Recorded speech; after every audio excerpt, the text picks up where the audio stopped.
जब पुलिस हार गई तो भूत ने दिलवाई कातिल से गवाही। अजीबोगरीब है ये मर्डर मिस्ट्री। दोस्तों, ये खबर अमेरिका के शिकागो की है। अमेरिका के शिकागो में 21 फरवरी 1977 को फिलीपींस की नागरिक टेरेसिटा बासा की अपार्टमेंट के अंदर बेरहमी से हत्या कर दी गई। पुलिस और डिटेक्टिव इस केस को सुलझा नहीं पाए तो खुद टेरेसिटा की आत्मा ने अपने लिए इंसाफ मांगा। कैसे उसने कातिल को जेल की सलाखों के पीछे पहुंचाया, चलिए जानते हैं विस्तार से। कहानी अमेरिका में ऐसे मर्डर की जिसमें पुलिस से लेकर कोर्ट तक ने माना कि इस केस को एक भूत, एक आत्मा ने सॉल्व किया।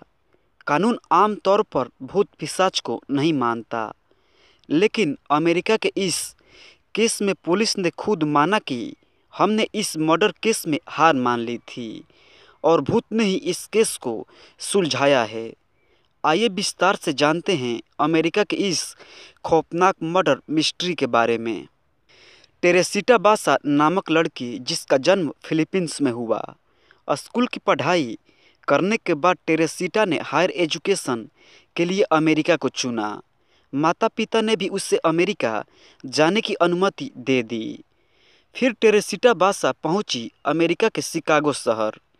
यहाँ उसने म्यूजिक में मास्टर्स की पढ़ाई की। डिग्री लेने के बाद टेरेसा ने सोचा कि सिर्फ म्यूजिक की डिग्री उसके लिए काफ़ी नहीं है। फिर उसने मेडिकल एजुकेशन की तरफ से रुख किया और रेस्पिरेटरी थेरेपिस्ट के तौर पर पढ़ाई पूरी करके एक हॉस्पिटल में काम करने लग गई। साल 1977 में टेरेसिटा की उम्र 47 साल थी, लेकिन उसने तब तक शादी नहीं की थी। हालांकि उसके कुछ बॉयफ्रेंड रह चुके थे, पर बात शादी तक नहीं पहुंची। फिर भी वह अकेले अपनी लाइफ एंजॉय कर रही थी। वह अपनी सिंगल लाइफ से काफ़ी खुश थी।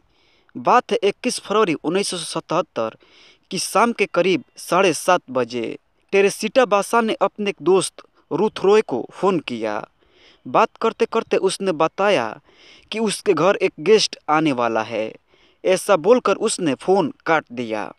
इसके करीब 1 घंटे बाद 8:30 बजे टेरेसिटा के अपार्टमेंट में धुआं निकलता दिखाई दिया। पड़ोसियों ने जब ये सब देखा तो तुरंत इस बारे में सिक्योरिटी गार्ड को बताया, जिसके बाद फायर ब्रिगेड को सूचना दी गई। मौके पर पहुंचकर फायर ब्रिगेड की गाड़ियां अपार्टमेंट में घुसे तो देखा कि वहां आग लगी है। तुरंत आग पर काबू पाया गया। इस दौरान उन्होंने ड्राइंग रूम में देखा कि कारपेट पर एक लड़की मृत पड़ी हुई है, जिसके शरीर पर कोई कपड़ा नहीं है और आधा शरीर उसका जल चुका है। देखते ही देखते साफ हो गया कि मामला हत्या का है। तुरंत पुलिस को सूचना दी गई। पुलिस शव को कब्जे में लेकर पोस्टमार्टम के लिए भिजवाया। पुलिस को तब लगा कि शायद किसी ने टेरेसिटा बासा की हत्या कर उसे जलाने की कोशिश की है, जिससे आग पूरे घर में फैल गई है। फिर जब पोस्टमार्टम रिपोर्ट आई तो पता चला कि उसके साथ रेप नहीं हुआ है, बस उसकी सीधे हत्या कर दी गई है। पुलिस ने जांच शुरू की।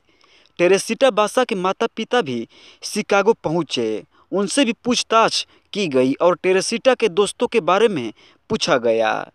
इसी बीच जब पुलिस ने घर की तलाशी ली तो उन्हें टेरेसिटा के कमरे से एक लेटर मिला। लेटर में लिखा था, get theatre ticket for AS. अब पुलिस के सामने सवाल यह था कि एएस कौन है। डिटेक्टिव की मदद ली गई, लेकिन फिर भी पुलिस को इस बारे में कोई सुराग नहीं मिला। एएस कौन है? जांच करते करते महीने बीत गए, लेकिन पुलिस के हाथ अब भी खाली थे। इसी बीच जब हत्या को 1 साल होने वाला था, तभी इस मामले में एक नया मोड़ सामने आया। दरअसल जिस डिटेक्टिव मिस्टर जो एसेचुएला को यह जांच सौंप दी गई थी, उनको अपने दफ्तर में टेबल के ऊपर एक नोट पड़ा मिला। इस नोट में लिखा था, टेरेसिटा मर्डर केस में एक गवाह मिला है। गवाह का नाम था जोसे। वो पेशे से डॉक्टर था। डिटेक्टिव फिर जोसे के पास गए और मामले के बारे में पूछा। जोसे ने बताया कि मैं टेरेसिटा को नहीं जानता हूँ, लेकिन मेरी वाइफ पिछले कुछ समय से अजीबोगरीब हरकतें कर रही हैं। वह नींद में बड़बड़ाती है, उसकी आवाज़ भी बदल जाती है। एक दिन मेरी पत्नी रेनी नींद में जोर जोर से कुछ बोल रही थी। वह जोर जोर से मेरा नाम ले रही थी और यह कह रही थी कि मेरा कत्ल हुआ है और जिसने मेरा कत्ल किया है उसका नाम एलेन सॉरी है। वो मेरे घर पर टीवी ठीक करने आया था। उसने मुझे मारा पीटा और हत्या कर दी। उसने पूरे घर का नक्शा भी बिगाड़ दिया ताकि मामला लूट का लगे। आप प्लीज इस बारे में पुलिस और डिटेक्टिव को बताओ ताकि मुझे इंसाफ मिल सके। जोसे ने बताया कि इतना बोलकर मेरी पत्नी शांत हो गई। फिर मैंने भी इस चीज़ को गंभीरता से नहीं लिया और इग्नोर कर दिया। फिर अगले दिन फिर से रेनी रात को बड़बड़ाने लगी, लेकिन इस बार वह काफ़ी गुस्से में थी। गुस्से में वह मेरा नाम लेकर कह रही थी, तुमने मेरे साथ अच्छा नहीं किया। मैंने तुमसे मदद मांगी और तुमने इसे इग्नोर किया। मेरी मदद करो नहीं तो इसका खामियाजा तुम्हारी पत्नी को भुगतना होगा। डॉक्टर ने बताया कि मैंने बड़ी हिम्मत करके उससे पूछा, तुम हो कौन, ये सब क्यों करवा रही हो? अगर मैं ये सब पुलिस को बताऊंगा तो वो मुझ पर हंसेंगे। मुझे कोई सबूत तो दो। फिर उसने मुझे बताया एलेन सॉरी ने मेरी हत्या करने के बाद अलमारी से मेरे कुछ जेवरात चुराए थे। वो जेवरात उसने अपनी गर्लफ्रेंड को दिए हैं। वो उसकी गर्लफ्रेंड घर पर ही हैं और वहीं मिलेंगे। अब वो जेवरात मेरे हैं या नहीं इसका भी सबूत देती हूँ। मैं तुम्हें कुछ नंबर दे रही हूँ अपने दोस्तों और माता पिता के जो उन जेवरात को पहचान लेंगे। डॉक्टर ने डिटेक्टिव को बताया कि इसी के बाद मैंने पुलिस को कनेक्ट किया और उन्होंने मुझे आपसे मिलने को कहा। अब डिटेक्टिव और पुलिस ने मिलकर इसकी जांच शुरू की। एएस नाम की पहली तो सुलझ गई थी। अब दूसरी पहेली सुलझाने के लिए पुलिस ने जांच करवाई कि क्या सच में उस दिन कोई टेरेसिटा के घर टीवी ठीक करवाने आया था।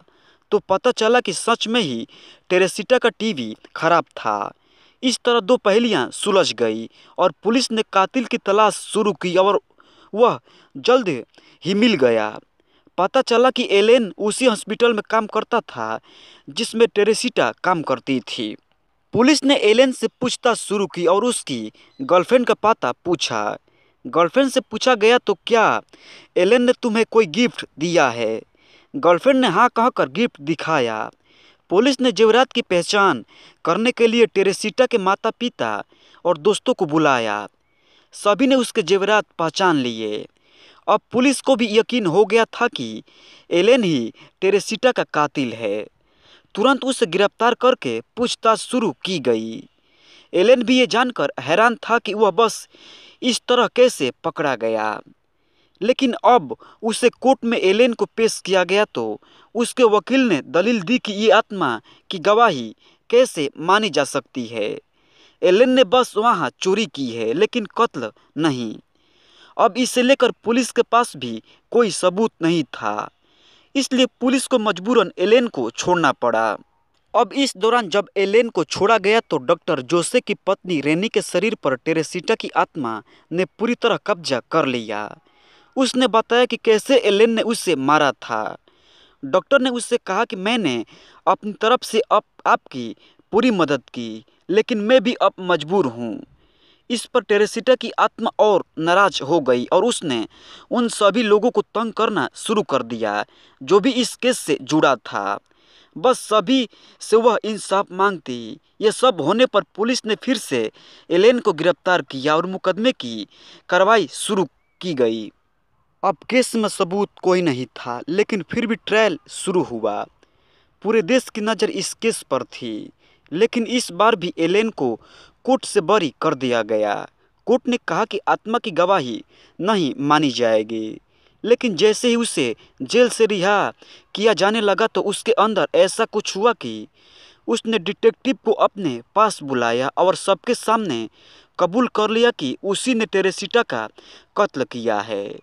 ये सब सुनकर पुलिस डिटेक्टिव समेत वहां मौजूद सभी लोग हैरान रह गए।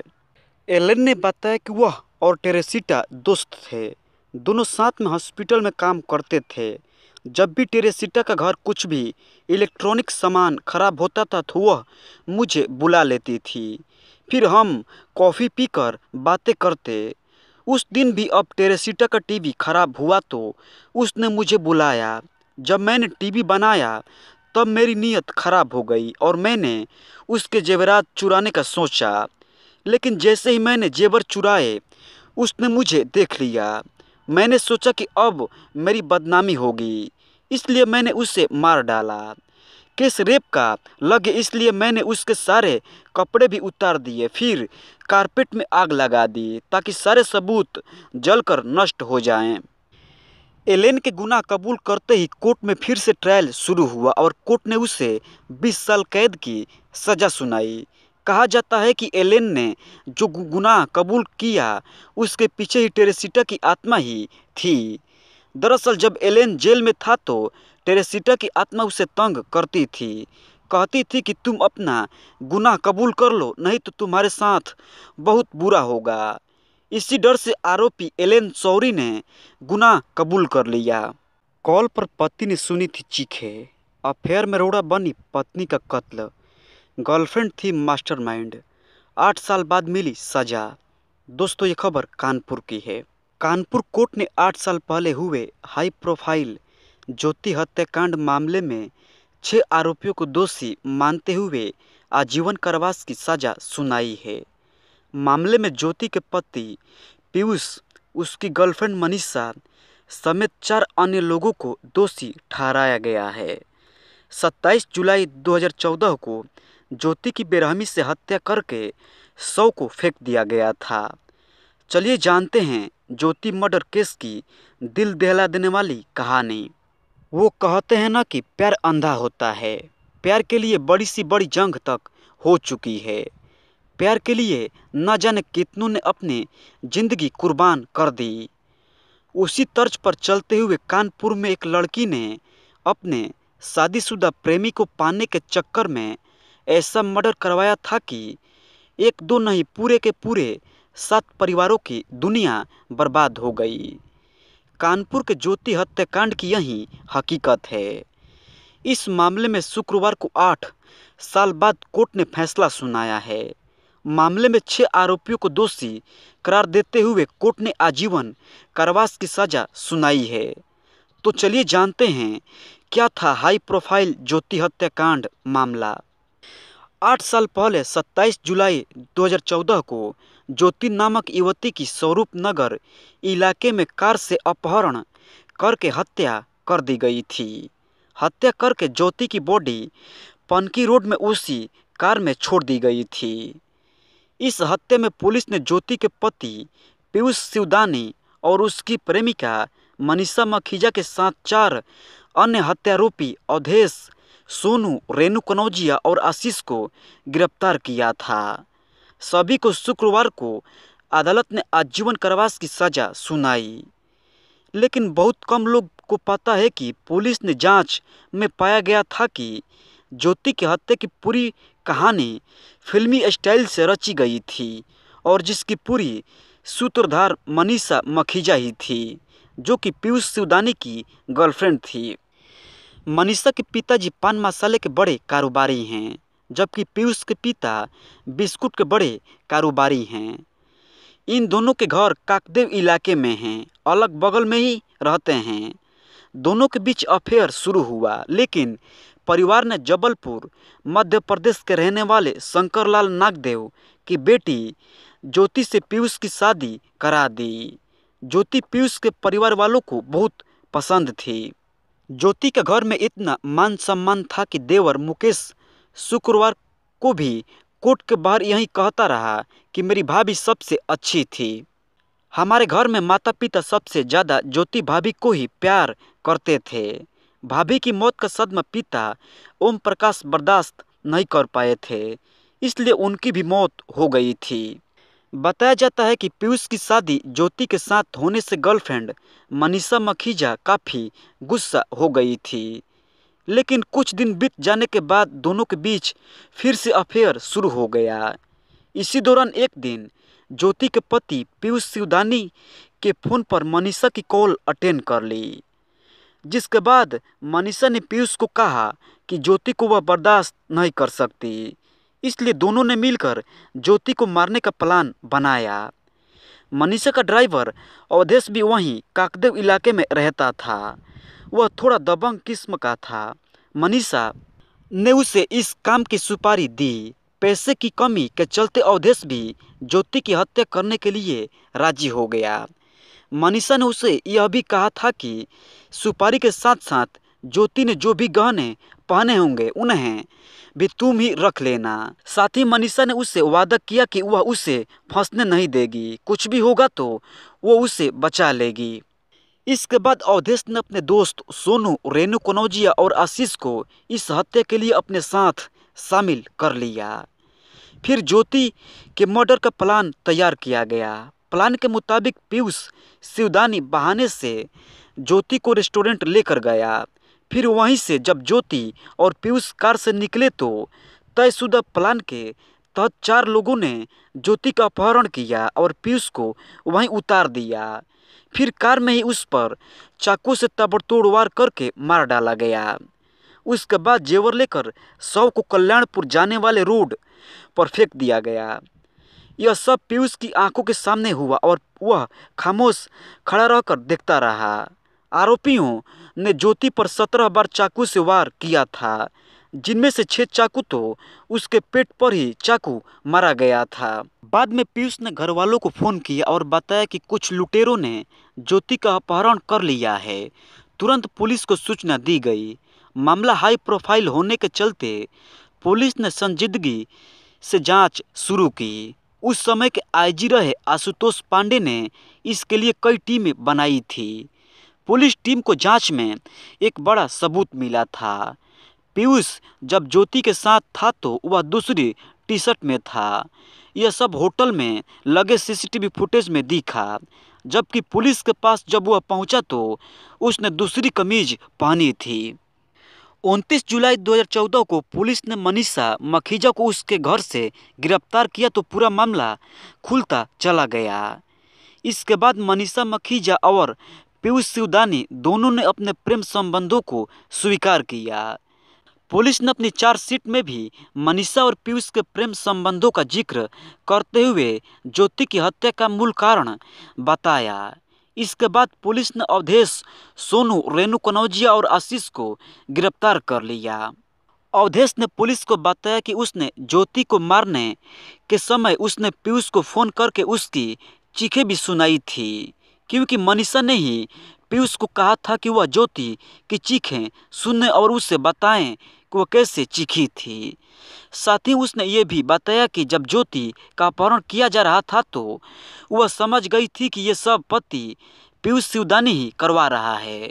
किडनैपिंग के वक्त उसने कहा था कि पीयूष तुम ठीक नहीं कर रहे हो। इस पर पीयूष ने मुस्कुराते हुए गर्दन घुमा ली थी। फिर अवधेश की निशानदेही पर ही पुलिस ने पनकी नहर के पास से वह चाकू भी बरामद कर लिया था जिससे ज्योति की हत्या हुई थी। तभी से ये 6 लोग जेल में बंद थे, लेकिन 23 जून 2015 को मनीषा की जमानत हो गई थी। तब से ये बाहर ही थे। फिर इसके बाद पीयूष को भी 6 साल बाद जमानत मिल गई। बाकी चारों आरोपी तब से जेल में ही थे। शुक्रवार यानी 21 अक्टूबर 2022 में जब कोर्ट ने फैसला सुनाया तब इस मामले में 6 आरोपियों को दोषी करार देते हुए कोर्ट ने आजीवन कारावास की सजा सुनाई है। बीबी को मारकर कढ़ाई में उबाल रहा था पति, 6 बच्चे भी थे सामने। पाकिस्तान की खौफनाक वारदात। पाकिस्तान के कराची में एक शख्स ने पहले तकिए से मुंह दबाकर अपनी बीबी को मार डाला, फिर अपने 6 बच्चों के सामने बीबी के शव को कढ़ाई में डालकर उबाल दिया। इस वहशी पति की करतूत की कहानी जिसने भी सुनी वो हैरान रह गया। चलिए जानते हैं क्या था पूरा मामला विस्तार से। कहानी है पाकिस्तान की उस महिला की जिसके पति ने उसे बेरहमी से मार डाला, फिर उसकी लाश को कढ़ाई में उबाल दिया। दरअसल कराची के पास गुलशन इकबाल नामक इलाका है। यहाँ आशिक हुसैन नामक शख्स बीबी नरगिस और 6 बच्चों के साथ रहता था। ये सभी एक वीरान स्कूल में रहते थे। दरअसल ये स्कूल काफ़ी वीरान जगह में था, इसलिए इसे जल्द ही बंद कर दिया गया। लेकिन इसके मालिक ने आशिक हुसैन को इसकी चौकीदारी करने के लिए रखा था। इसलिए परिवार के साथ वह यहीं रहने लगा। 13 अप्रैल 2022 की अलसुबह 3 बजे घर के सभी बच्चे आराम से नीचे सो रहे थे। तभी आशिक की बड़ी बेटी की अचानक नींद खुली। दरअसल उसने किसी के चीखने की आवाज़ सुनी थी। इसी से उसकी नींद टूट गई और वह उठ गई। वह उस कमरे की ओर जाने लगी जहाँ से उसे चीखने की आवाज़ आ रही थी। वह कमरा था उसके पिता आशिक और माँ नरगिस का। उसके माता पिता किसी बात को लेकर आपस में लड़ रहे थे। तभी अचानक से उसकी माँ की आवाज़ दबी हुई सी आने लगी। बेटी घबराकर दीवार के पास बने एक छेद से अंदर देखने लगी तो उसके होश उड़ गए। उसने देखा कि उसकी माँ जमीन पर पड़ी हुई हैं और उसके पिता ने उसकी माँ का चेहरा तकिए से दबा रखा है। उसकी माँ खुद को बचाने के लिए चीख रही थी, लेकिन उस वीरान स्कूल के आसपास कोई भी ऐसा शख्स नहीं था जो उसकी माँ की चीख सुन सके। तभी उसकी माँ की चीख बंद हो गई। दरअसल आशिक ने उसे मार डाला था। यह दृश्य देखकर आशिक की बेटी डर गई, लेकिन उसे कहाँ पता था कि उसकी माँ की लाश के साथ क्या कुछ होने वाला है। वह डर के मारे वहीं बेहोश होकर गिर पड़ी।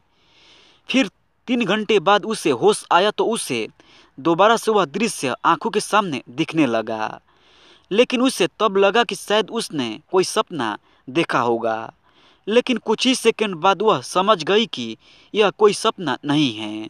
उसके पिता ने उसकी आंखों के सामने उसकी माँ को मार डाला था। तभी वह वहाँ बेहोश होकर गिर पड़ी थी। वह दौड़कर उस कमरे में गई जहाँ उसके भाई बहन सो रहे थे। उसने सभी को बताया कि पिता ने उनकी माँ को मार डाला है। सभी बच्चे फौरन वहाँ से निकलकर बाहर आ गए। तभी उनकी नज़र स्कूल के सामने बनी कैंटीन पर पड़ी। बड़ी बेटी ने बाकी बच्चों को वहीं रहने के लिए कहा और खुद उस कैंटीन की तरफ देखने गई। उसे लग रहा था कि जैसे वहाँ अंदर कुछ हो रहा है। जैसे ही उसने अंदर झांककर देखा तो उसके होश उड़ गए। उसने देखा कि बड़ी सी भट्ठी जल रही है। उस पर एक कढ़ाई रखी हुई है जिसमें कुछ पक रहा था। उसी के पास में उसके पिता खड़े थे जो कि खून से लथपथ हालत में हैं। तभी उसकी नज़र पिता के पास रखी एक कटी हुई इंसानी टांग पर पड़ी। वह कुछ भी बोल पाती। तभी उसकी नज़र पिता के पास रखी एक कटी हुई इंसानी टांग पर पड़ी। वह कुछ भी बोल नहीं पाई। तभी उसके पिता ने उसे देख लिया। यह सब देखते ही लड़की वहाँ से भाग खड़ी हुई।